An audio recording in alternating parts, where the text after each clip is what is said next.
And I know you didn't mean it when you were saying other races are better, right? But we hear that so much, like, oh, I like dating a Hispanic girl. You only dated one or two Hispanic girls. Like, why is it a full race? Like, you may have like a girl in high school that was black that broke your heart, but now all black women are trash. And it's not true. Like, it's so many black women, especially my friends that I know, they're so nurturing and loving and caring. And there are all those things that you said that was better in another race.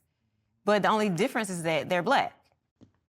You know, like, so I don't get when people say that. And I understand where you're coming from. And I think that a lot of times we're the only community as well where, you might hear, I don't need a man.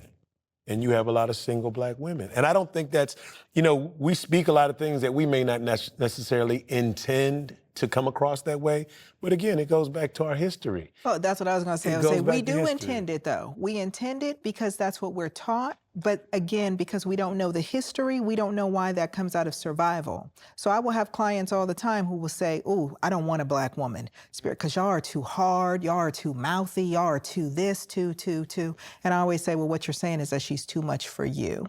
You're not saying because you can't define what is too anything for somebody else. But also, if you don't understand the history, Black women have had to learn how to survive because they had to be taught the possibility that your husband or your father or your brother or your child can be taken from you at any moment, murdered, killed, sold, you name it. And so you cannot count on him always being there, and you have to be strong enough to keep going. You have to be motivated enough. You have to save your life and everybody else's life around you.